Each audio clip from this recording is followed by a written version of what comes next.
Hey everybody, it is on screen, off screen. We've got Josh, Lauren, and I.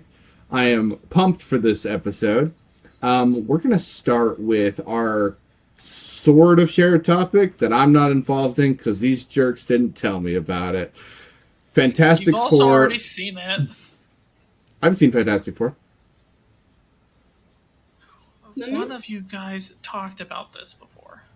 I Yeah, talked I haven't about seen it. wanting to watch it. I talked about wanting to watch it too. I just haven't seen it yet.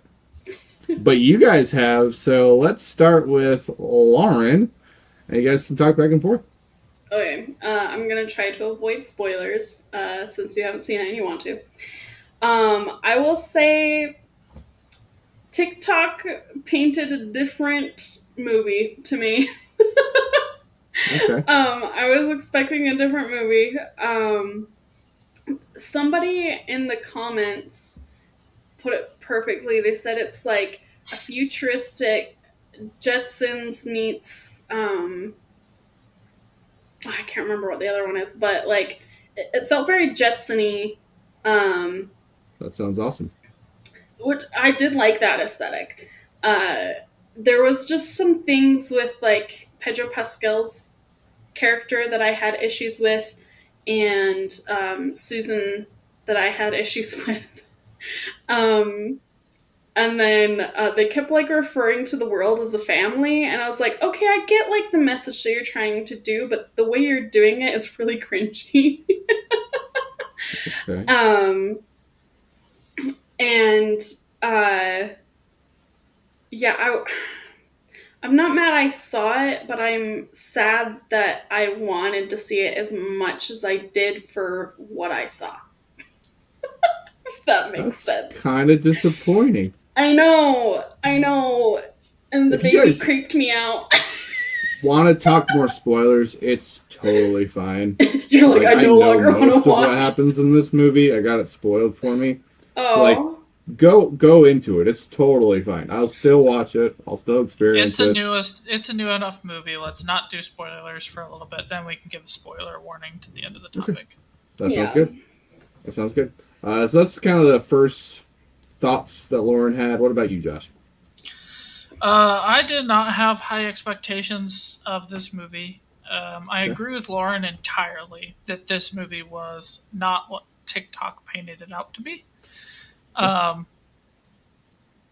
a, a great majority of people are comparing it to the new Superman movie because they kind of came out at the same time, and they're saying the general consensus is it's not quite as good, but it's still very good.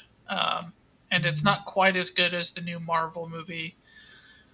I already forgot Thunderbolts, but it's still worth watching. Was kind of my only real knowledge of it.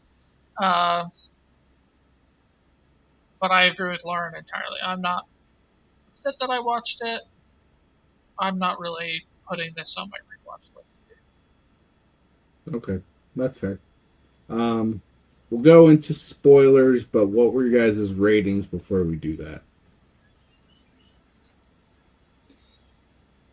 Honestly, I think I'd rather watch Black Panther again before I Whoa. watch this.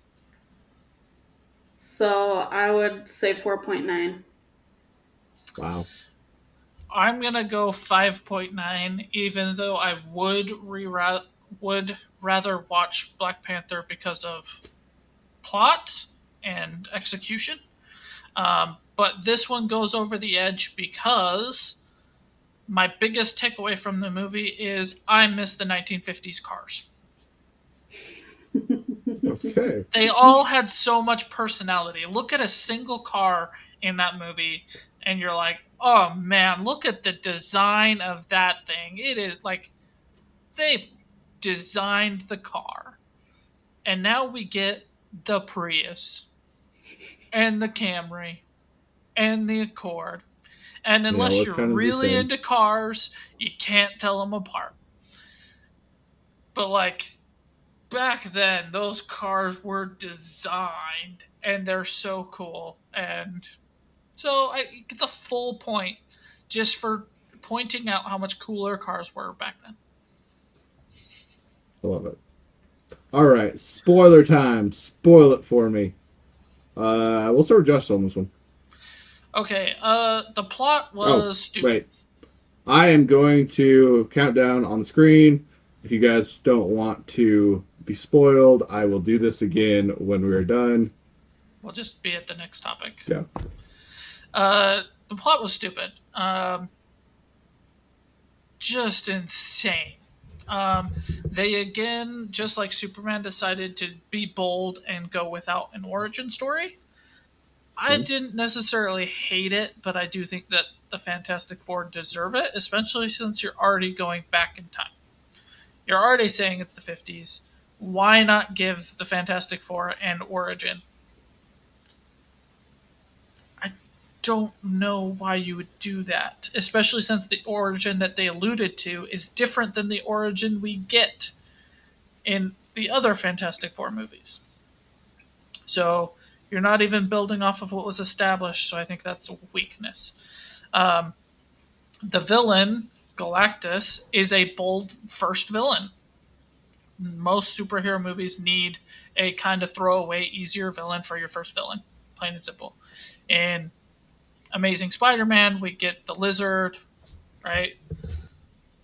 In Batman Begins, we get a kind of vaguer villain in the Ra's al League, Ghul. and you need that first villain to kind of grow through. And this one, they go for a planet eater that has no weaknesses. So that was just like, you're not doing an origin, you're throwing us right into it, and you're throwing us into an impossible villain to beat. And then they don't even beat the villain, which is dumb.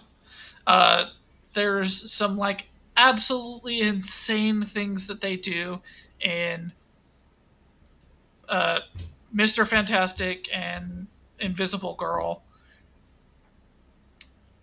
are get pregnant at the beginning of the movie, and then they have the baby, and Galactus wants the baby, and so they do what I don't think any parent could do and use the baby as bait. That's pretty I wild. just don't think that any parent would do that. They have this evacuate the city scene, and so they evacuate the planet. And where do they go? To the secret underground people place that are just kind Okay. of there, that they vaguely mentioned at the beginning of the movie, that they don't really play a role other than to house the people. And But you if the go, planet okay, gets eaten, then if the if they're planet gets underground, eaten, they're they still underground. established that Galactus starts from the middle of the planet too. So you just made them closer to the problem.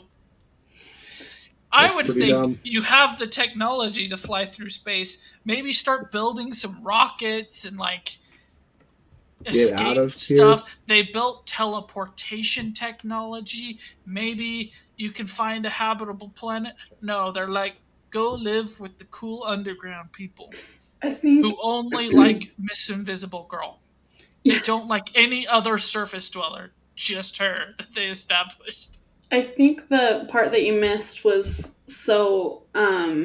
they knew Galactus was going to actually come onto the planet this time instead of eat it from within because the baby was still on the planet and they knew he was going to personally come grab the baby and they knew he was going to walk through the city. So they evacuated the city to go to the underground so that they wouldn't be collateral in the city. And that's why they went underground. But then you're right. Yeah, as soon as they got the baby, they're the first to go. Okay, even if that was true, they didn't just evacuate the city, it was the entire planet. So why are the people in Paris also going underground? And if it was just the city, why didn't they just normally evacuate the city? Hey guys, the buildings are gonna get destroyed. Everyone might die. This thing is huge. How about you go to Connecticut? Why don't you go to Nebraska? No, it's like underground mole people. Those are the safe ones to be around. I just I don't understand the logic that led to that. Uh, if we're going into more specific topics, I don't think they do the Fantastic Four good at all. Mm. I think Mr. Fantastic is the worst Mr. Fantastic we've gotten. I think Miss Invisible Girl is the worst Invisible Girl we've gotten. I think Flame On Dude is the worst Flame On Dude we've ever gotten. Like, I don't think Chris Evans gets enough credit for how well he played cocky and dumb. He does a good job with that one. And in It, this movie, he's cocky and smart and charming, and they just make fun of him for being single the whole time. have you seen all of them? Like all of them, all of No, them? I've seen the Okay. Chris Evans ones, first one and two, and Okay. scenes from the 2015 version, Okay. but not the entire 2015 version.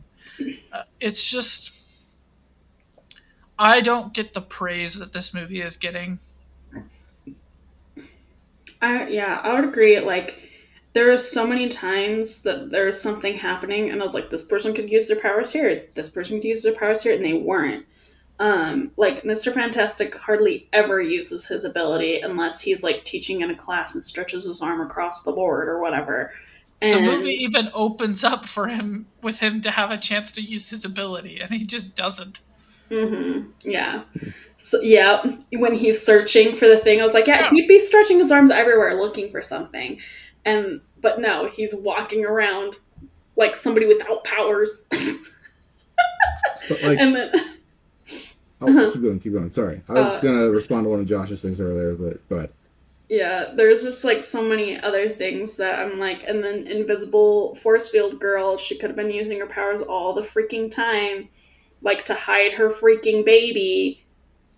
Anyway, Yeah. So even Invisible Girl is worse because like Jessica Alba is pretty much just look hot girl.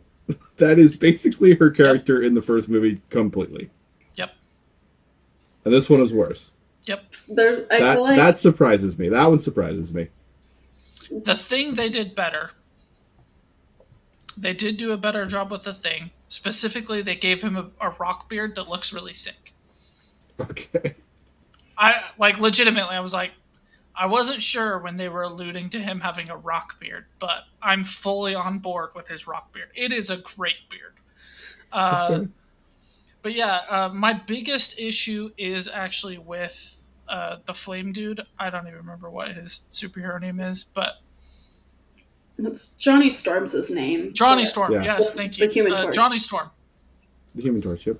Yeah, Human Torch. He is supposed to be this kind of like arrogant, fire powered, never really maturing kid, right? That's like basic Fantastic Four comics animation. He's always that kid, right? In this one, Sure. he is a master linguist who takes one sentence from an alien language and translates it and then is able to communicate to Silver Surfer and save the whole planet. That's pretty intense. That should be a superpower on its own. I would say I hate every single relationship in this movie, too. Like, That's because they interesting. try This to have something with Johnny Storm and the Silver Surfer, and I'm like, at first I thought it was kind of cool with her being, she like says this line where she's like, die with yours. And I'm like, ooh, that's cool.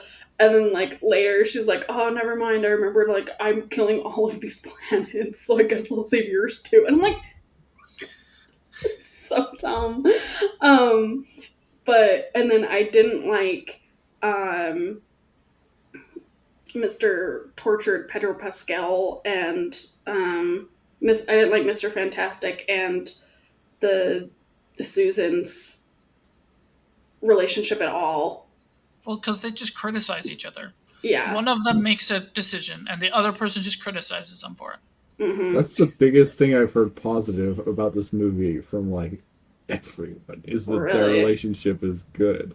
That's crazy. No, I don't see good at all. Like, especially when Miss Invisible, she knows that Mr. Fantastic thought. So Galactus gives them a deal. Give me your child and your planet will be saved, right? Mm-hmm. So Mr. Fantastic does not talk about it at all. And Invisible Girl walks into the room and goes, "You thought about it, didn't you?"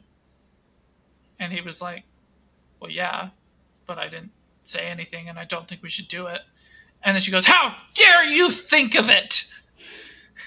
And she just sits there and scolds him because he's a mathematician and he thought about one life for 6 billion on planet Earth.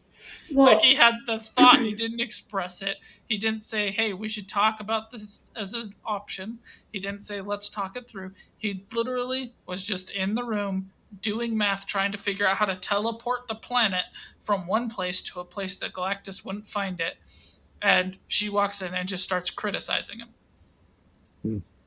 yeah, and there's like another point because he didn't hesitate when Galactus is like, "Give me your kid." He's like, "No, bye."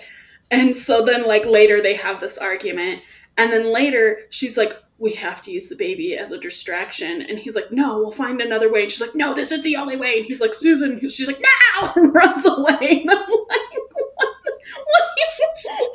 What is the communication here? It's so dumb. Yeah, I weep for people who look at that and call that healthy. Yeah. It's a shame. No. It's a shame. Because, like, I think what people are taught, like, actually, no, I can't even be devil's advocate for this because I was like, it was just literally, them bad. criticizing each other. I don't understand who said that was a healthy relationship. There was no wholesome moment. There was no reconciliation moment. There was no, Nothing. "Hey, sorry, I was wrong for reacting in that way," or Yeah. "Hey, let's talk this moment through." It was just criticize. Okay, now we have scenes with other characters. Okay, now it's them again. Criticize. Okay, now we go somewhere else and then come back to them and criticize. Yeah, you never had a cutesy moment with them, ever. Interesting. That doesn't sound good at all. I don't know. But I've heard a lot of reviewers. That's weird. That is weird. Yeah. I don't know what That movie sounds they awful. watched, but Straight up, it wasn't that sounds what I awful. watched. I know we're being really negative about it, but there are positives, right? Like, Lauren only rated it a 4.9. I gave it a 5.9. Like, there are cool cars. The special effects all look really good. They did a really good job with Galactus. They did a really good job with the Thing. They did a really good job with Johnny Storm's and the Thing's uncle energy. I don't necessarily like they're supposed to be like these rival friends, but it kind of feels like they're rivals when it's convenient and they're friends when they're convenient. It doesn't really feel like the same kind of people. But the way that they act with the child is very uncle-y. I think that's a positive thing. I do like the scene at the end when they're trying to put the baby car seat into the car. Yeah. Yeah. There's an entire scene at the end where the guys are just trying to put the car seat in the car, and they're like, "No, you got to do this first. No, you got to do that first. No, hey, could you just do this?" And it's like, this would never happen because Mr. Fantastic has stretchy arms, so he could just like do it.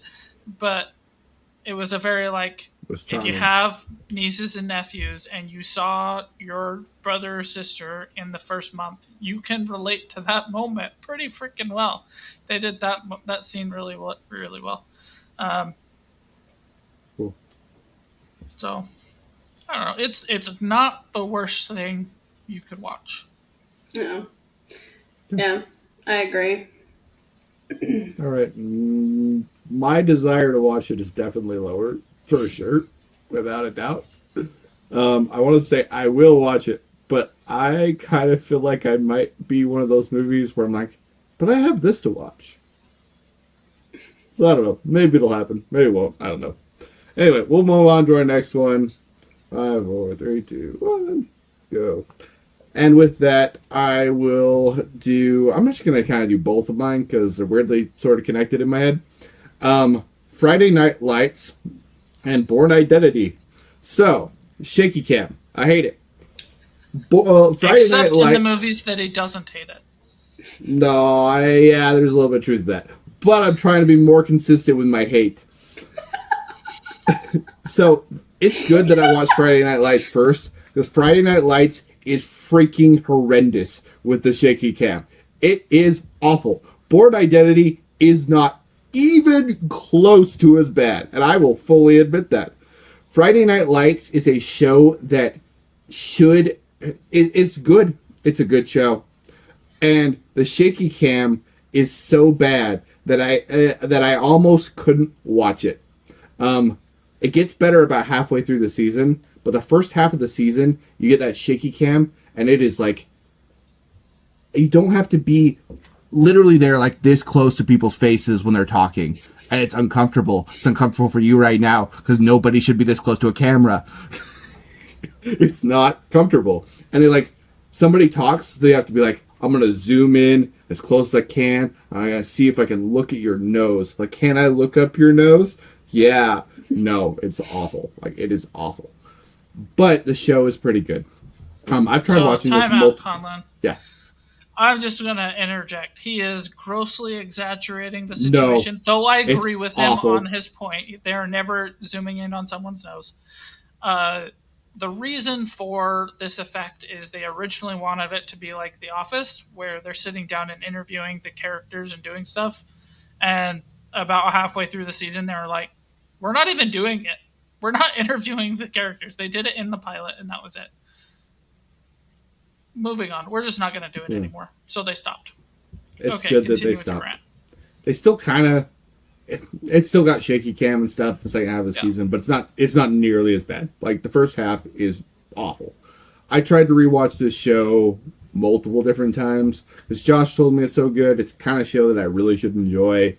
But they had that shaky cam, and then the girl cheats on her boyfriend with the best friend. I was like, I don't want to watch this trash. I don't like that, and I still don't like it. Like, it's still a part of the story that I just don't really enjoy. And they're both terrible people, and it makes me not like either of them. And the guy starts to change, which it's weird that I was watching it while I was watching Dreadwolf. Same character, same actor. Side note. But he's trying to change, he's trying to be a better person, but it feels like sometimes he's trying to be a better person so that they can be with the girl who's a terrible person. Because I literally hate her character. And she does some good things in the show. I don't care. I think she's a witch. I think she's a terrible human being. And I literally just cannot get behind her. No matter what I do. I don't like her. And I want to like her. Like, she's a really important part of the show. And because I don't like her so much, and she's in the show so much, it makes me not like the show quite as much as I want to.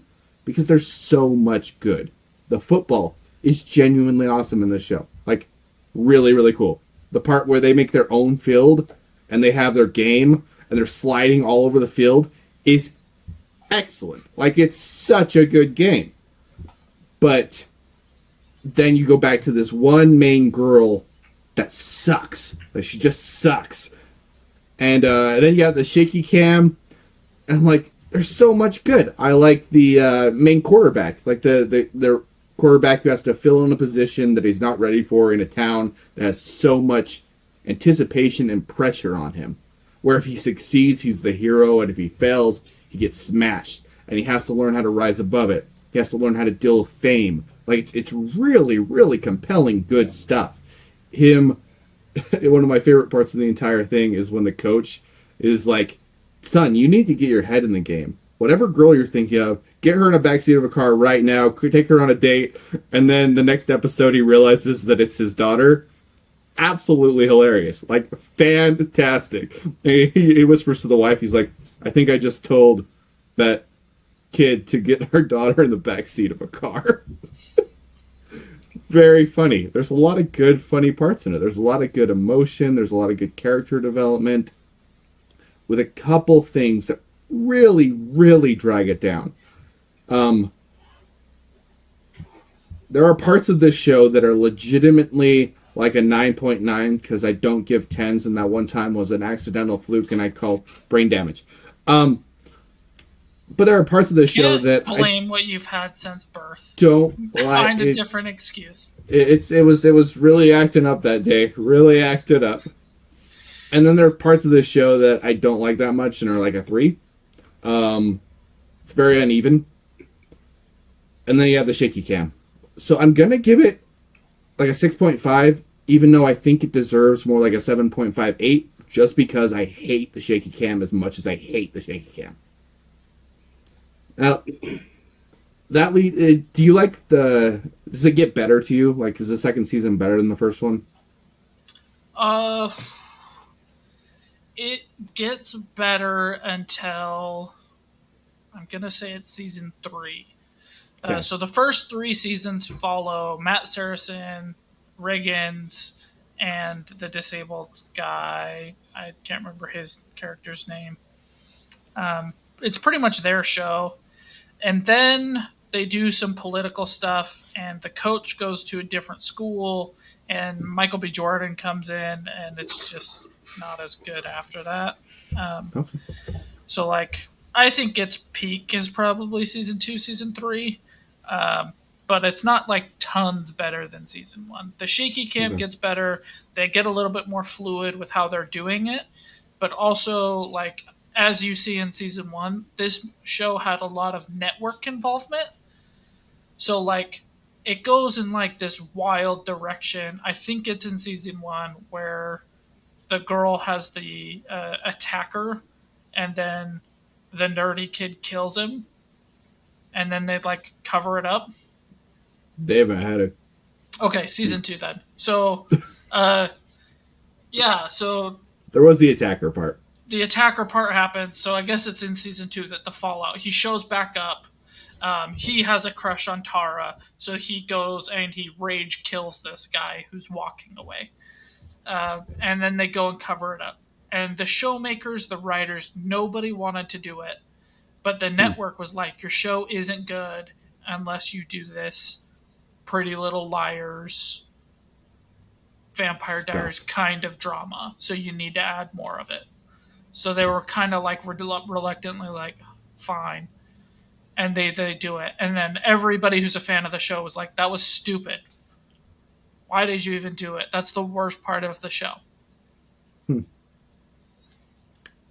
There's a lot of good, like, I think if the way that they handle racism in this show is better than all of these teen shows. All of them. There's the episode where what's the main black kid? Smash. Smash, like, gets this idea that the coach is racist, and it's because the coach is, like, he's not trained in the way he's supposed to speak. He doesn't know the PC lingo. He is just talking, and he gets tongue-tied, and he says the wrong thing. And it becomes a giant mess. And all suddenly, Smash sees racism absolutely everywhere, when it's really not that case. But there is racism around him. Like, that's also a real thing. Like, it's more of a complicated topic. And they write the layers of complication into one episode extremely well. Like, that's a 9.9 episode. It is very good. It's not as black and white. It doesn't feel like it's trying to shove a point down your throat. Yes, the racism is a real thing, but also you don't need to see it everywhere. Your coach cares about you. He loves you. And there's a part where he really stands up for Smash. And Smash comes up to him and he's like, what did that guy say? And he's just like, he was just mistaken like I was. Sorry, son. And it's a fantastic moment. There's these little bits of writing that are so good. But then there's also some that I just don't like. I'm going to keep watching the show. The shaky cam is way better. And I can see something that could be phenomenal. Just wasn't quite there for me in this season. It does get better. I was laughing at your comments because that was another thing that the network was like, well, this episode did well, so you need to do more of it. And that exact same thing happens again, and it's forced, and it's another, like, worst part of the show. Dang it. Because that episode is really I good. agree with you. That episode is good. It's very The good. way that the whole team gets distracted by it, the way that the media influences, the way everybody's thinking about it, it's done extremely well. And then they're like, "Hey, that was good. Let's do it again, but more." And it's like super forced, and it's just like It we was already so learned this natural lesson before. with the same characters. Like we Come already on. moved past it. Anyway, um, And I loved how Smash's girlfriend influences Smash. And yeah, like Smash doesn't even realize quite how much he's getting influenced. It was very, very subtle. yeah. So Really, really that's a excellent running writing. theme is how much Smash is influenced by women. Um, really like this show because every character is likable and hateable. That's fair. So you get really hung up on disabled guy's girlfriend because Yeah. she does some crappy stuff, but she also does really good stuff. Like the only one who is like actually likable through the entire show is Matt. Hmm. And even he has his moments where he does stuff. But every time he does crappy stuff, it's to like learn a lesson Hmm. and then we go back. But like Matt has no dad. He's taking care of his grandma all the time. He's pursuing Julie the whole time. He absolutely adores her. He treats her super well. He never pressures her when they decide to have sex. He plans it. He gets really excited, and then when she says she's not ready, he's like, "Okay, let's just sit and talk," you know. It's a And great episode. he does so much good stuff after school. He goes to art school and he does different stuff. Then he kind of has some stuff that he sucks with. Uh, but Matt is pretty much the only one. Like Julie does stuff, and you go, oh, "I hate you, Julie." Matt should not give you a second chance. But like every other character feels so real in that like they do some good stuff. Tim Riggins is like the perfect example of this, right? Like he cheats with the girl on his best friend who was just disabled. And then he falls in love with her, and then he pursues her and kind of gets a little creepy with it. And he's a little bit relentless.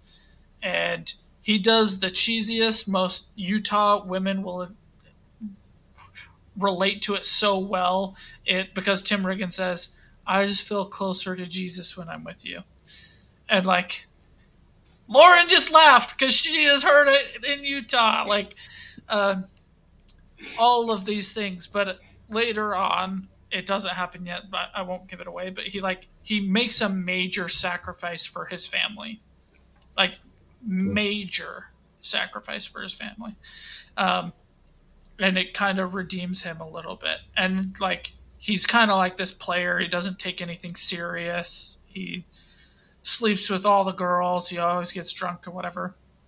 But then there's like these times that he tries and you see the effort and then something happens and you see why he falls back into the person he was before. So everybody just feels so human and so much like this is a small town and so much like all of those things. So it does a really good job with it. And then like I love sports, so for me it's the sports stuff that pushes it over the edge. So as there's less sports stuff and there's more network involvement and more pushed force drama, that's when I don't like the show as much. That's fair. That's fair. I will continue watching it. It is worth continuing watching. I do see. So there's a lot of good. There's a lot of good. That'll take me to my second show, Bourne Identity. So I've trashed Bourne Identity for a really long time, like a really, really long time. And on this podcast, I have shifted my opinion on whatever the heck his name is. What is his name? Main dude, Matt Damon. So I don't think Matt Damon is nearly as bad as I used to think. I also don't think he's great in this movie. I don't think he's bad by any chance. I used to think he was bad. I don't think he's bad. But I don't think he's great. I think other people could have taken this role and would have been better. And I think there's people that could have taken it and it would have been worse. To me, this movie relies on the question of do you buy it? And I do not. I look at it and they have the explanation that he lost all of his memories but his body kind of remembers things, so he's able to do all this stuff. And for martial arts, I'm like, sure, I'll give you that. But he does so much stuff in this movie, and I'm like, no, I'm sorry, I don't believe it. I don't. And then you do have some shaky cam there's parts where it's bad, but it's not horrible. You have some fight scenes where the sound effects are horrible. They're legitimately really bad. We're like, bah, boo, bah. it's bad. The acting is all okay. Like, I don't think there's anybody that's terrible in this. I don't think there's anybody that's super good. But you're left with the question, and is the question, does it work for you? And when I don't buy that he can do the stuff that he can do at all, it doesn't work for me. And I'm like, I don't even have really a connection to this main character because he's just a guy that has lost his memory and he's trying to get his memory back. So I'm supposed to be rooting for him, but I don't have any reason to root for him other than he is a character that I'm watching on a movie. And I'm sounding really harsh on this. I was actually trying to be really positive. I don't think this is a horrible movie like I used to think. But I don't understand why people love it as much as they do. Because there's nothing, in my opinion, that is excellent about it. The fight scenes are all pretty. They're okay. They're okay. The fight where he's fighting in the hallway and he shoves the body out and he drops down the building is legitimately cool. But also I'm like, you don't remember anything, but you could think that you can drop a body and fall 4 floors and survive.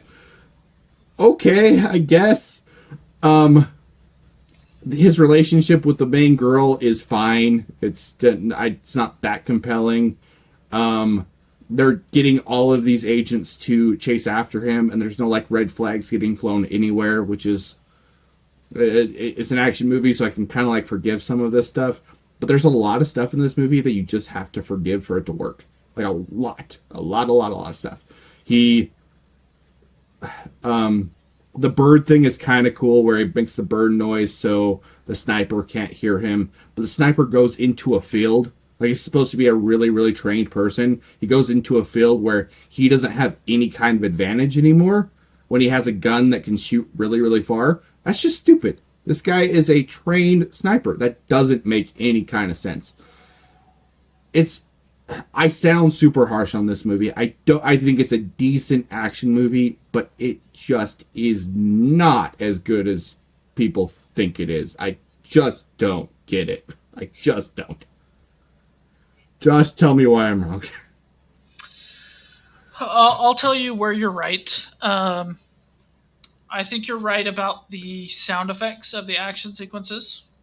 Okay.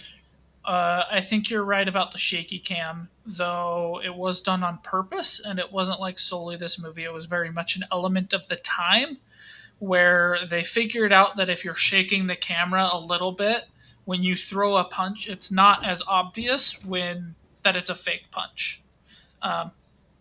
And Bourne kind of continues on with it. Like it or hate it, it's got its pros and its cons. Because they're right. It does make it so it's not as clear that it's fake.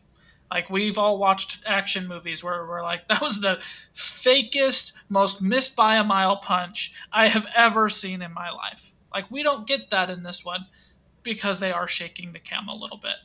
They also figured out that if you're shaking the cam a little bit and making the music more intense, it makes the action sequence feel more intense than it actually is. Now I'll tell you where you're wrong, and that's buying it. I don't see any reason why you wouldn't buy it, because the only time he is just quote unquote doing things, it's because he is doing martial arts, the exact thing that you said you'll give him. Every other time he's trying to answer questions and he's just going and trying to figure things out. Like, he gets a clue. Oh, he needs to go to this bank. So he goes to the bank and then he does the thing and then he gets trapped. And so he has a lot of adrenaline and he does martial arts stuff. Like, he shoots really well. He thinks about the birds. Muscle memory stuff.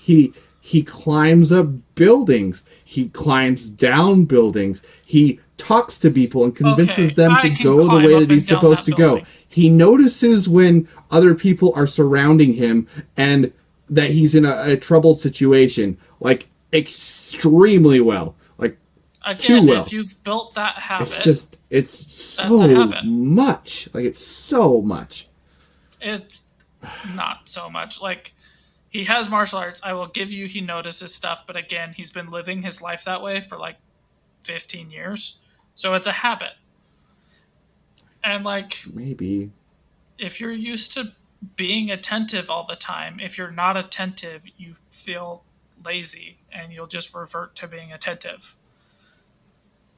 Like, it's a very natural thing. Like, your body's going to respond. The only thing you could say is, do you buy he would actually have amnesia, right? A shot to the back, was that traumatic enough for him to have amnesia? That's where I would give it to you. Do you buy it or not? Everything else is intense in the motions, reactive stuff that is muscle memory. And if you're going to give it to him, you give it to him.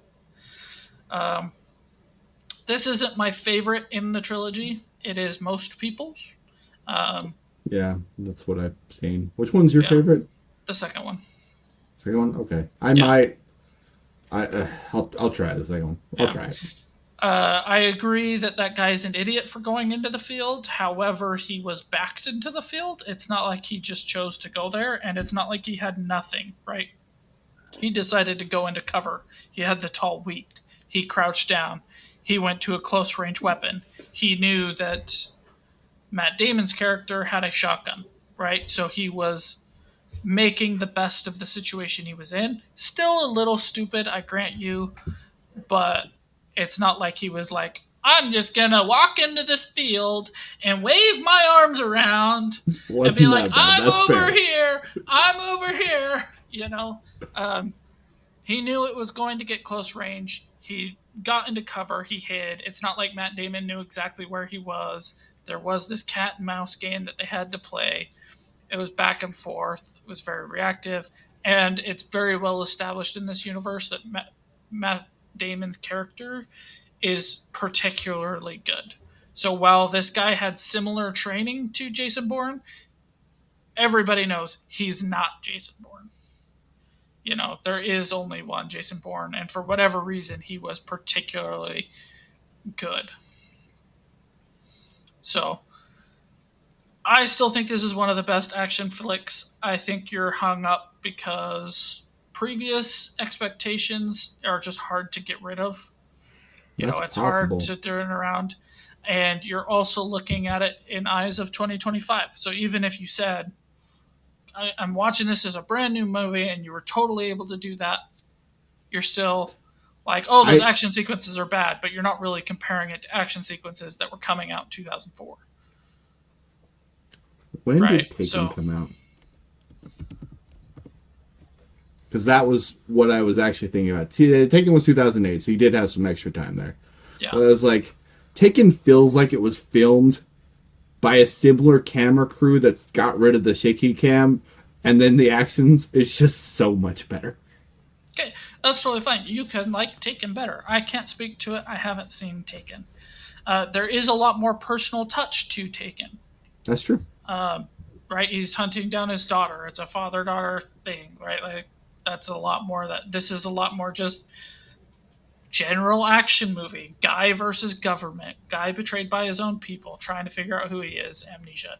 Not many of us can relate to amnesia. It's not a common occurrence. Um, so my response to that would be you probably will like Taken better unless you just want the escapism and not to relate to it. Then Which is this fair. one's probably better. Um, it's definitely iconic. It's definite that you don't get a lot of the movies and shows without Bourne Identity. Um, it influenced the way the James Bond movies were made. It influenced the way the Mission Impossible movies were made. It had such a big impact. The last thing I'll say is I don't agree with your statement about the actors. I agree. Like there is it's a harder role to do because it is less personal. But I don't know who you would cast in Matt Damon's place and buy it as much as the soldier being reactive because there's not a lot of personal touch to it. Uh, I don't know who you would have gotten to play the what's the program called? It's called Blackbird in 2 and 3. I Yellow don't remember. something. I think the main guy from that is the best person in the movie. Yeah, I think the bad guys all do Easily. the stuff. I actually really like the relationship between him and her because he's like, I don't know who you are, but I know I can trust you because you're not somebody. And he just wants to protect her. He tells her to sell him out. He says, go save yourself. He does a lot of really good human things that I appreciate. And she bonded with him over his vulnerability, and when he does open up that she doesn't, and I think it's good. Something I do have to give this movie credit for, the car chase scene is very good. Like, legitimately very good. And that is It's my got favorite the part of the best movie. car chase scenes, plain and simple. It That, just that has car the chase best scene ones. is great. And It's 2 and 3 very also good. has great car chase scenes. Okay. That I will give. I don't know how he drives like that when he can't remember, but that was like the one of the few points where I was like, I just forgot about his memory issue and I just got sucked in the movie because the car chase scene is that good. It is excellent. My Again, that's favorite part of the movie. adrenaline and him being muscle memory, intuition, reactive, like forgetting Yeah. to ride a bike. Like I haven't rode a bike in like 10 years, but I still think I can. I think you probably could too. But I think, let's say you rode your bike all the time. Like 15, Josh is the freaking bomb at riding bikes. But right now, if you got back on a bike, you might be better than the average person, but you ain't going to be that good. So, it's just muscle memory reaction. It's not like he doesn't do anything crazy. He just drives. It's not like he's doing wheelies and driving half on the wall and spinning around all the time and like he's Yeah. driving, I trying don't to know. survive. Anyway, race scene was really, really good. I will try the second one. I I still don't get it, but there is some possibility that I'm still being just influenced by my past way of thinking about this movie. It's possible. Like, I'm not gonna say it's not, because it No, is. it's hard to do. It's hard to go back to something you hate on so much because of an actor you were completely wrong about, and still have the eyes to be like, okay, this was made in 2004. Okay, this was made in Yep, 2000. Like, there's a lot of layers to it to get past. a lot, a lot. Oh, I'll try the second one. Hopefully, I'll get better. With that, let's go on to our next topic. Josh, I watched the first episode of this, but I'm interested in what you think about it. Okay, so my topic is Marvel Zombies. To put it plain and simple, this is Marvel's version of Predator Killer of Killers. Okay, cool. That's what I have to say about it. It's fun, it's brutal. If you already know kind of what's going on and you accept it, you move on. They get a lot of the same actors. It's fun, it's a good time, it's totally worth watching. And to me it would only boil down to, are you a Predator fan or are you a Marvel fan? Because if you're a Marvel fan, you're going to like this way better. And if you're not, you're going to like Predator Killer of Killers. I'm a neither fan. I liked this one a little bit better. Wow. I liked the first episode. I thought it was a lot of fun. It's all the time I had was to watch one episode, but I will keep watching it. Oh, It was a it's good. good time. So I I thought that this was the what if episode when I've been seeing Marvel Zombies, but this is a whole season. It's It's four the episodes. They're like 40 minutes each. It's animated. What if? It's still it's what the if. They call it what if. Oh, What if okay. episode just expanded is really what it is. Okay, so it is going off of that one what if episode. Couldn't tell you. I It's haven't seen any connected, what if, Hmm. but Oh, okay. connected idea, yeah. but it's enjoyable. See, It's episode Marvel one versus was zombies. the animated was fun. They did a great job with the animation. The actors all did a really good job with their roles. You follow along. The only negative it has right now that I've had anybody talk about is it ends on a pretty big cliffhanger, and it hasn't been renewed for season 2. That's literally the only negative I've heard about it, and I don't count that as a negative because I was still enthralled through all 4 episodes. I still had a great time with all of it. Cool. So What's your rating? 9 out of 10. Okay, that's all, Really, Mary. really good. Yeah. I'd give That's Predator fair. Killer of Killers like an 8.8. Like, they're very comparable to me. I think if you like one, you'll like the other. It's just And going to I depend on what you like better. love Original. Killer of Killers. I loved that show. I'll keep watching this one. All right, let's go to our final topic. Lauren, did you make it through this movie? I did. You did. Okay. Yeah. I loved this movie, but I was watching it. I was like, oh no. I don't think Lauren's going to like this movie. What did you think? Lauren did not like this movie. I was frustrated the entire time. She was stupid and made like all. Ugh, she was so stupid. Um, One, her husband is a chicken and an ass. Um, he should definitely have told her, now, look, this is what my family does, and they're satanic, and all these other things, and like, yeah, I'm trying to get away from it. Still think this has like some. Yeah, he should have. He should have freaking. Did we tell everybody that the movie is This is Ready or Ready or Not? Not. This is Okay, Ready or Not. so they had me watch Ready or Not. Like, this, like, it didn't have any of my hiccups of like what I don't like in horror, but I didn't like this movie because like it didn't stress me out, but the whole time I'm like, she has no survival skills at all. Like, she's so dumb, and I was so frustrated the entire time. Like, there's the one time she has the bright idea to finally break a window, and then she doesn't do it because somebody's right there. I was like, throw the chair at him, and then grab another one and break the window. Like, don't just pause there. Like, every single time she saw somebody, she would just freeze up. And I'm like, come on. And then everybody had like teleporting powers. It was so dumb. Like, they were all okay. So the first time they teleported was when that I really noticed, and it was like really bad, was when she was driving the car for a while, talking on the phone with like the little car person to say that there's been like an accident or whatever, and they shut off the car because it's been stolen. And then the guy that she had left for dead is all of a sudden next to the window. No. It's so dumb. How did he get there instantly? um and then the That's my second biggest negative time, of the movie.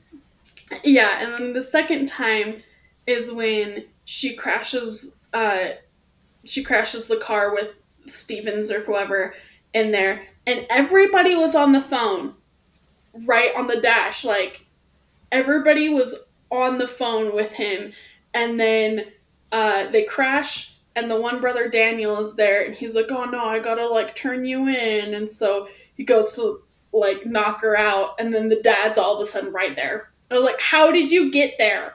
How did you guys get here so fast? You were all on the phone with them when they crashed. This is dumb. And then like Daniel had several times to help her, and then only helps her by slightly poisoning the family when they're doing the whole ritual to kill her. And then he's like, now's the time I choose to help you. And I'm like, bro, you could have helped her so many other times. And then the um the husband even had like this monologue to the mom where he's like, I choose my wife over you. And he's like, I will kill you if you harm her. And then he sees his wife like defending herself, killing his mom, and then he's like, "Everybody, she's in here. Come get my wife. Come get my wife, everybody." Like, this is so dumb. I hated it. I don't want to watch it again. I didn't think you liked this movie. That would have been my guess.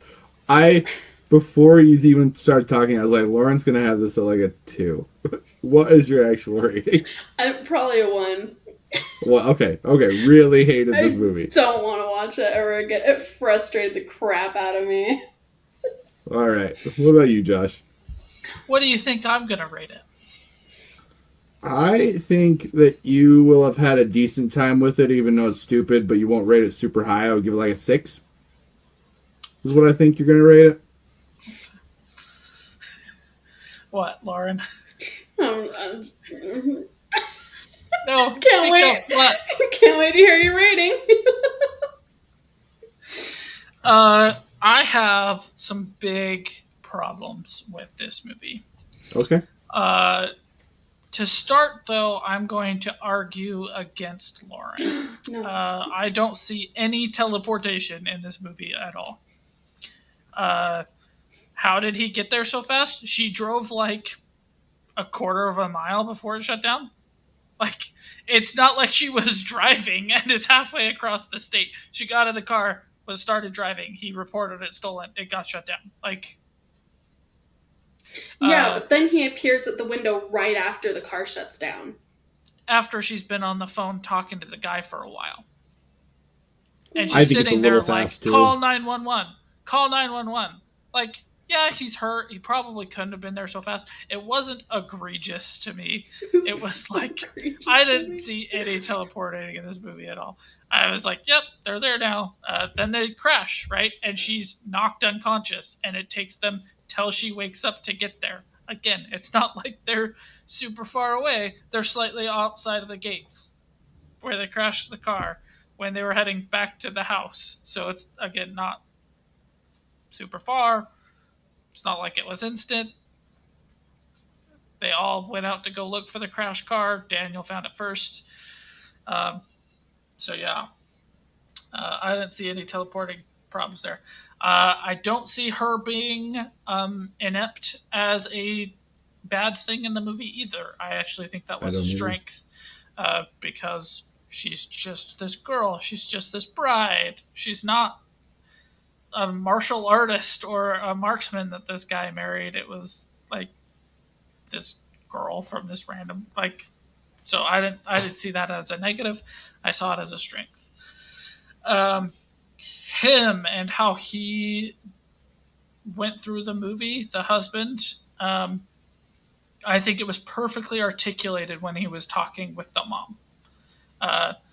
When he was talking with the mom and he was like, it bothered me how normal it felt, and I choose her over you. I literally was like, yeah, suck it, lady.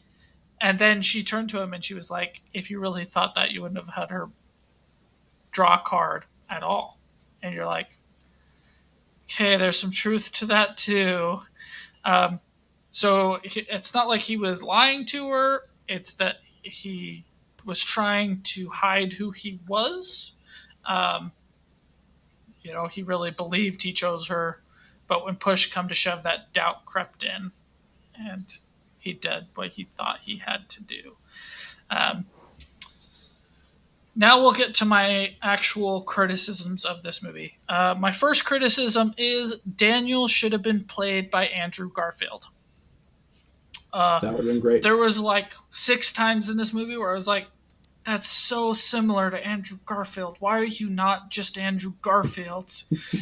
Like, I'm not a big Andrew Garfield fan at all, but I was like, why are you not playing this role? This was your role. I get like, this guy did a good job. I don't have anything wrong with how he did it. Just that I was like, I just see you as Andrew Garfield, so just be Andrew Garfield.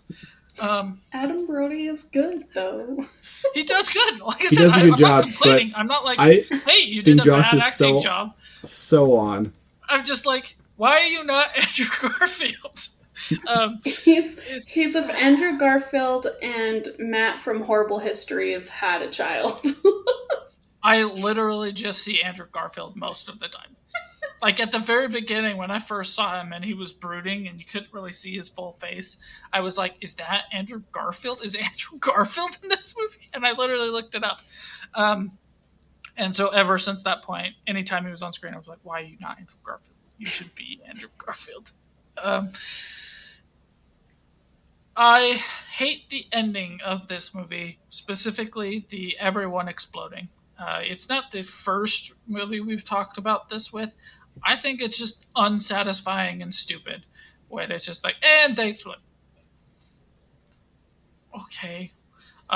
When I was last in Utah, I went to Conlon and his friend's house and we played this game, and I was having one of the best times. And I had a secret objective that I had completed fairly early on and could have just won the game super early.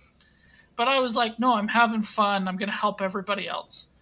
And I was going through and it was like, okay, I helped everybody else escape the ship. Now I got to get to this point and escape. I've got like 3 turns to do it. And I drew a card and it was like, and you died and you lose. And I'm like, that's stupid. That was That like the one totally card that he could have ruined that drawn experience for from the me. whole. I just whole think deck. that's stupid, and this movie does it. It's just like, and they explode. And I'm like, oh, gosh, so dumb that happened. The house burning down didn't bother me. Her seeing the guy and it being implied that she's gonna become the new family leader doesn't bother me. It's literally just like, and they all explode. I'm like, why do horror movies do this? Like, this is the second movie I've seen in a year. I don't even remember what the other one was. We talked about it on the podcast, and I said the same thing. Them just exploding at the end is stupid, and it happened again. Um, And my last criticism of it is the dumbwaiter scene doesn't help the movie at all. It was stupid. It was uncomfortable, but not the way they wanted it to be uncomfortable, and shouldn't be in the movie. Plain and simple. Like she should go to the dumbwaiter, see the maid or whatever. The maid should scream for help. She should run away. That's all that scene should have been. But no, they had to crush the maid, and it was like, tonally, this is way off from the movie. This doesn't fit. This is the part that I thought Lauren was gonna hate because it was very much body gore to me. It was just like, hey, look at this cool special effect we can do. And I was like, didn't progress the movie at all for me. You didn't make it any better. You made it worse by adding that scene. Uh, so yeah, those are No, my negatives. the one scene I really hated was when she was climbing out. She Oh, I thought that ran. was brilliant. That hit the same for me as A Quiet Place. Because you Hmm. saw the nail, you knew it was going to happen. The fact that the boy shot the hole in her hand first was like leading up to it perfectly. I absolutely loved that scene. Me Uh, too. Ugh. Other than that, I thought that this movie was brilliant. Um, it was really, really good. It was so compelling. I bought everybody's motivations. Um, he and the husband and wife had the conversation where she was like, "Why didn't you tell me?" And he was like, "Well, if I had told you, you wouldn't have stayed with me. You would have thought I was insane and you would have left." And I was like, believable. Also, there's only like a 1 in 1,000 chance she even draws the card. Most likely, they're going to play chess or something. I do think she should have told him, or he should have told her about the tradition. Like, hey, we have this tradition on everybody's wedding night. We play a game as a family. Could be sorry. It could be it's totally random, but we just play it, and that's our way of introducing you to a family. That I think he should have said. The fact that he waited till they were about to consummate their marriage, and he was like, "Oh, by the way, we gotta go play sorry." I was like, "Okay, dude, why? Why the heck would you have not told her that you guys play a game and it's a family tradition?" Like, she's not going to have any problem with that. She would probably be like, okay, let's do this. And she does. She takes it in stride. But, like, why was that the secret? I totally get hiding the hide and seek game. I totally get it. I'm like, totally fair. You're just getting married to her here. Then you're gonna cut your family back out. I totally understand. Um, the psychology of families and the way that you're raised. When he literally like that, the best scene for me was the scene where he was talking to the mom, and he was like, "It bothered me how normal it felt." And she was like, if you really thought that, you wouldn't have let her draw a card in the first place. And it's like, great on both sides. Great on both sides. The back and forth, the do you believe in this curse or is it just something that's happening? Everything. The way she fights to survive is totally believable because she doesn't have any survival kit skills, and it doesn't introduce her as having any. She's like this city girl.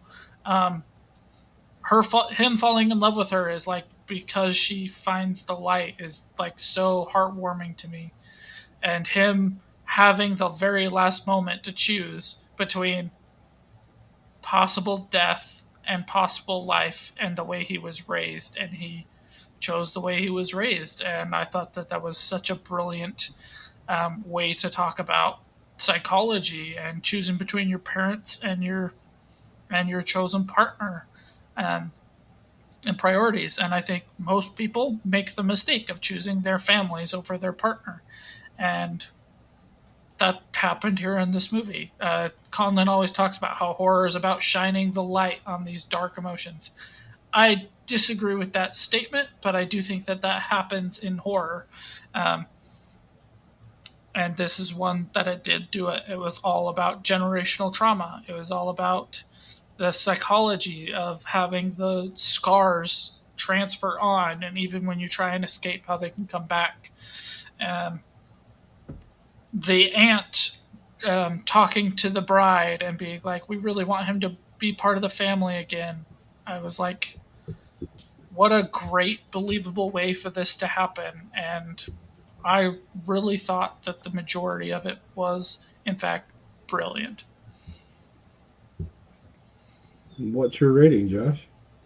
I'm going to give it a 8.5 out of 10 because I really, really did like it. I do have those problems. Its ending is incredibly stupid, but up until the end, I can get through all the other problems. Okay. I love this movie. The main girl is, if you look at final girls, like very, very famous in horror movies, she is often on top 10 and sometimes rated number 1 on a lot of lists. And I disagreed with Lauren too, because I think she, like Josh was saying, fights the way that she would fight, and it feels completely natural the entire time. But she's also not the old style final. She doesn't feel like either style of final girl that I don't like. She's not the old style where she's just helpless, and she's not the new style where she's ridiculously good at things for no apparent reason. She's somewhere right in the middle where she feels like an authentic person that is really trying to survive a situation that you will never, ever, ever think that you will ever be in. I think she does a fantastic job. I love the family dynamic where the family doesn't think that this situation will really happen either, but they have to follow Hedge through. Their bets. They have to go. They have to do what they have to do. And they don't really know what they're doing either, but they just do it because that's what they need to do.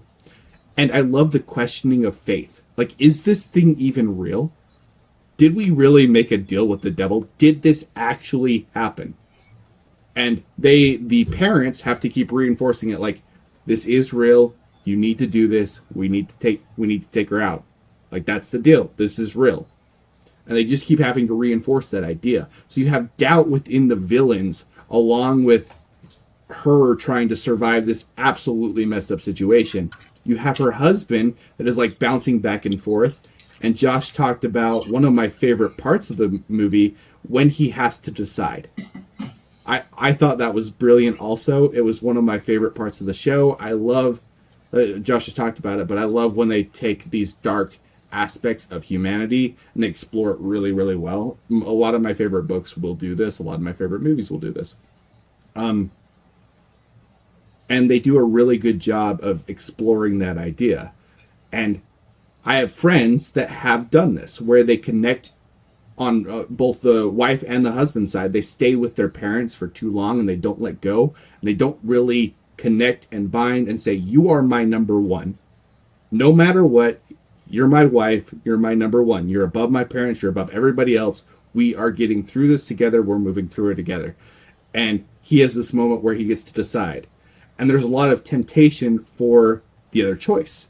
There's the riches, there's the faith, there's the upbringing, there's all of these different aspects. And he has to deal with all of that. And he does it extremely well.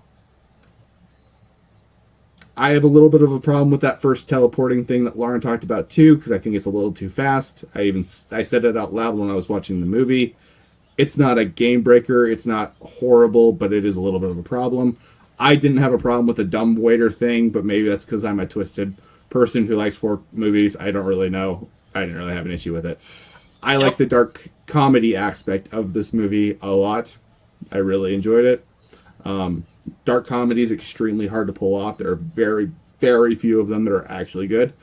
This one was really well done. I love this movie, and I'm giving it a 9 because I genuinely loved it. I would say the reason why I gave it a point was because it did make me chuckle sometimes with like her reaction to things, like being like, "Oh, come on!" and stuff. Yeah. And I feel the need to clarify when I said that she had no survival instincts. I do believe her character would act the way she acted, but for me, as a person who thinks about all this stuff, seeing all the mistakes she was making was irritating to me. So it was believable for her character, and her character would act like that, but it was frustrating for me to Would watch you do it. better in that situation, Lauren? Yeah, I know. absolutely. Yeah. Okay. And I know, for one, you're not going to run into a barn where you could get cornered. You don't know if there's an exit out of that barn from where you go into. So, like, she cornered herself by going into the barn. I'm like, what are you doing? So her problem was she hasn't listened to enough true crime podcasts. Exactly. Guys, She this didn't is an grow up in a small advertisement for town. true crime podcasts. That's fair.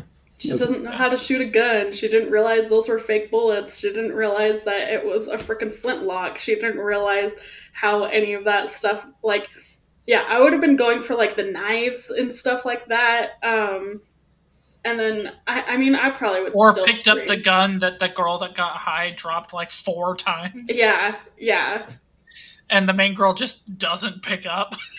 yeah. Yeah.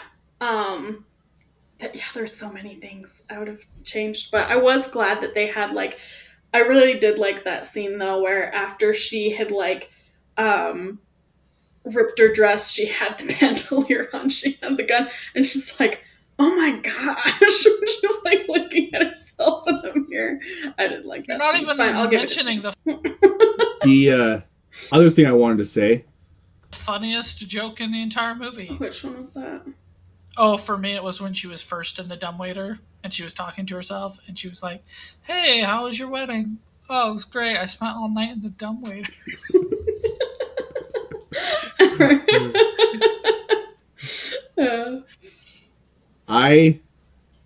the other thing I wanted to say, I don't hate the ending, but I do think it could be better.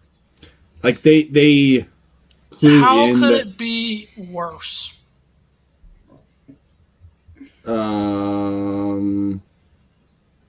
haven't really thought about that. I'll have to think about how it could be worse. How could it I be don't know. worse than just like everybody spontaneously explodes? But they have this like this culture that's getting built up, this theology that's getting built up, and it's getting built up the whole time. It's not like it comes out of absolutely nowhere. That's why I don't hate it. Yes, it does. I don't feel like it does. They talk about how they'll lose their fortune and lose who they are and but will not slowly die off, not spontaneously explode because they saw the sun. There's a whole scene where they're like, "Don't look at me, son," as if the sun is the thing that's gonna kill them, and then they're like, "Oh no, it's fine," and then they all just explode. Like, I can't fathom a worse ending than just being like, and like, I'm fairly convinced they're like, "Oh, we ran out of screen time," and everybody explodes. Because I thought the whole thing was gonna be that they like stood around and realized that they weren't dying, and then she was gonna end up killing all of them. That's what I wish would have happened. I think it would have been a better ending if they all got to the sunrise and they've been dealing with this contemplation of like a faith of, is this a real thing or not? And it wasn't real. Like, that would have been next level, but I don't hate the ending. It's not great, but it didn't like ruin anything for me. My preferred ending would be like them showing a news article about how she got out of the house, they all got arrested, and then mysteriously were having heart attacks or suspected suicides and that kind of thing. Okay. And it still kind of leaves it vague on whether it's a real thing or not. And like, I'm okay that like some mystical power was overpowering or whatever. It's just like, and they all explode. It's just like, no, that's stupid. The real You're thing. just doing that to do the ability where they all explode and show that on screen and be like, cool, special effect. The real family curse was cholesterol. Yeah. Like, the only one mysteriously, they all collapsed dead together in a jail cell, right? Like, that's what the news article says. It was like, spontaneously, they all collapsed and died. And coroner can't figure out why. Right? Like, and they all get distracted by something that's haunting them or something, and she's able to get away from because of that. You could still have the house burn, and then they all slowly pass away or whatever. Yeah. That would have been good, or they all end up killing themselves accidentally because they're paranoid about what's chasing them or coming after them. Yeah, like a Final Destination kind of a thing, sort of. It's just them just exploding. I'm like, how could a horror movie end any worse? And all your villains just explode spontaneously by themselves. But there's like the pact with the devil, so there's some kind of reason for it. But like, the devil there are worse horror endings for sure. For sure. But yes, it could have, without a doubt, have been better. Without a doubt. The ending could have been better. The only one where everybody explodes that I actually like is Kingsman. Every other time they've done it's dumb. But I do like it now. That's the only one. Okay. But yeah, anyway, I'm glad that Josh liked it as much as he did. I didn't think he'd be that high. Like, at all. Wouldn't have been on my bingo card. And Lauren, I got you to a 2! We got you to a 2. Yeah, I was right. You were right? I was right. A 2. You guessed a 2. I guessed a 2. I forgot what you guessed. Was literally, I was watching it and I was like, I don't even know if Lauren's going to make it through this movie. No, like, it didn't have any of my hang-ups that, like, horror usually does, but, like, it didn't do anything for me in, like, ways of, like, it wasn't very entertaining to me. It was just, like, I felt like they were trying to be like, ooh, gasp at this death. Ooh, gasp, this thing happened. And so I was like, but that's crazy. When they killed the first mate, I was like, oh shit. I was like, that's what I thought too. Yeah, I was like, damn. Oh damn. When they like, it was so funny because I actually clocked that. I was like, she's gonna get shot in the head as soon as she like went out. And then I was, or like, it wasn't that I was like, she's going to be. In my mind, I was like, it would be funny if she got shot. And then she did, and I was like, oh, well. And then you have the second best joke in the entire show. Which was? When the aunt is scolding her and like, you thought it was her? You thought it was a little blonde girl in a little white wedding dress? Yeah. I really like this movie. Okay. Well, guys, that's going to be our episode. Um, we appreciate you watching. Like, subscribe, all that good stuff. Have a good day. See you guys.